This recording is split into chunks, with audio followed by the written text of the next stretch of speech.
Hey guys, this is Austin, and today I'm here with 5 smartphone gadgets you're probably going to want to take a look at. These are the Marshall Mid-ANCs, and huge shout out to Marshall for sponsoring this video. So one of the big advantages of the Marshall Mid-ANC headphones is active noise cancellation, something that, due to the construction outside, is very useful today. So like I said, the active noise cancellation, the Bluetooth, is going to be a big part of these headphones. But if we flip it over, we're also going to see some extra stuff that, well, I'll take a look at in a minute. Now, to be honest, I actually haven't spent a ton of time with Marshall headphones. Now, they look really nice, but generally speaking, Marshall is a company that's more well known for their sort of crazy amps and cool guitar stuff.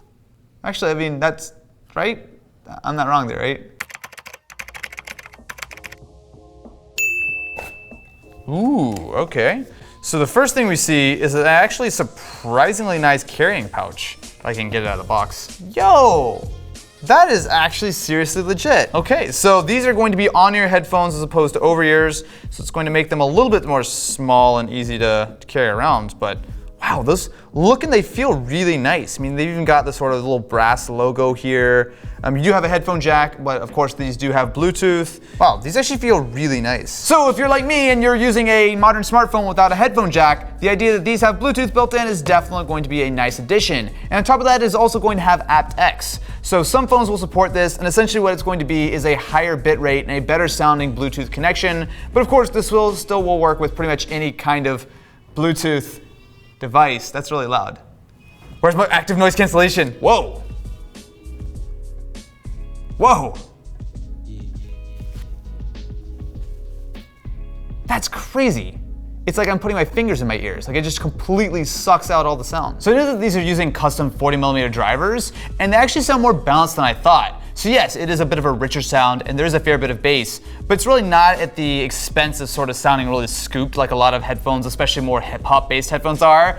You know what I'm talking about. These sound actually reasonably balanced, more so than I actually expected. So if you're looking for a pair of headphones that not only have good style, surprisingly really balanced sound, as well as enough noise cancellation to drown out the construction behind me, you actually might want to give the Mid-ANCs a try. Take a step outside, and this is the perfect opportunity to show some of my other favorite accessories, starting with Rhino Shield. Now you guys will probably know them because they've sponsored videos in the past, although they're not sponsoring this one at all. But they do make some of my favorite cases, and specifically bumpers on any phone out right now. So this is the Crash Guard. Now this is what I use on my own personal phone, and I've actually been using one of these for almost a year and a half now. But essentially it doesn't give you full protection, so the back of the phone is still going to be open. However, it does cover up pretty much all of the edges, so if you drop it like this, you really don't have to worry about it. Now this is the way I usually rock it. However, if you install the back plate, you can then use the Rhino Shield lenses. And this is where the camera opportunities really do start to open up. So if we move over to the Pixel 2, which still holds the crown for the best smartphone camera in my opinion, what we can do is, well, just try the lenses out. So like a lot of these systems, there's going to be a wide variety of lenses. So right now I'm using the wide angle. If I snap a shot, you'll be able to see just how much wider this is versus using the standard Pixel camera. The only real issue is that when you're going this wide, you are going to see a little bit of distortion. But if you don't want to go quite so wide, you can also pick up the HD version of the lens. That's going to be a lot bigger and it's not going to be quite as wide, but you're going to keep all of that sharpness. There are other options you get though, including the macro lens, which just unscrews. If I take a super close-up shot of my camera here. Wow, I didn't actually realize I had scratched my camera that much. Having a case that supports attachable lenses really is a super nice feature. Now yeah, I definitely don't use these all the time. Most of the time, the Pixel camera by itself is going to be totally okay, but it is cool to be able to get a little bit of a different field of view sometimes. Speaking of photos and video, one of my favorite new gadgets is going to be the DJI Osmo 2.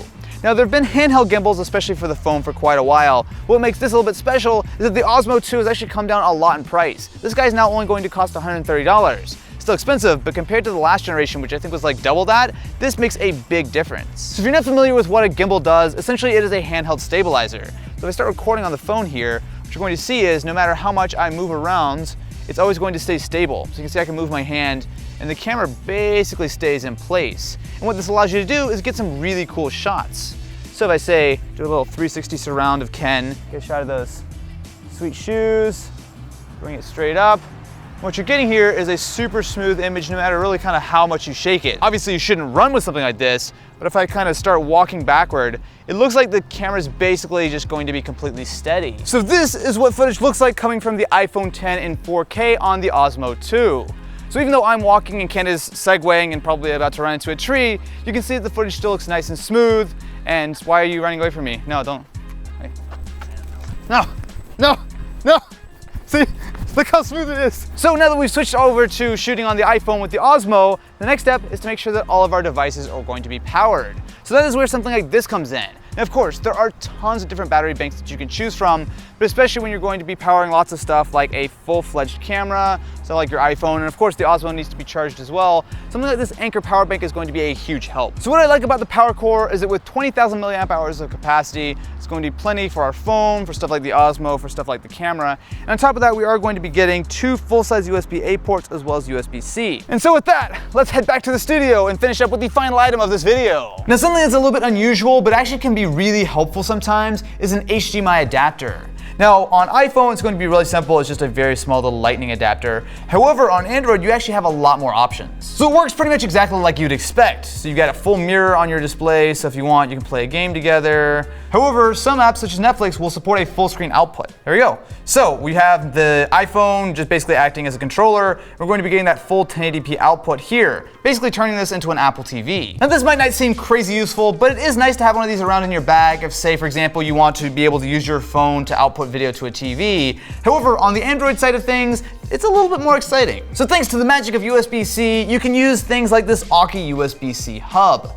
Now, what's cool about this is that in addition to being able to obviously connect your device via USB-C, you get a ton of options. You can charge it through this, you get full-size USB ports, you're getting Ethernet, you're getting HDMI, you're even getting a micro SD as well as a full-size SD card reader. Now, you should keep in mind that not all USB-C devices are created equally. So generally speaking, most Android phones actually do a pretty good job of supporting most of the stuff on here, but depending on your device, something, specifically stuff like the HDMI, may or may not work. So if I plug the USB hub in with a full-size mouse and keyboard, what I'm going to get is not only mouse support that is going to be native inside Android, but we're also going to have keyboard support. So I gotta write a new tweet and be like, hey guys, this is a terribly small desktop. So I'm curious, what is your favorite smartphone gadget? Let me know in the comments below, and as always, I'll have everything I talked about in this video, including the Marshall Mid ANC headphones, linked in the description. Anyway guys, thank you so much for watching, and I will catch you in the next one.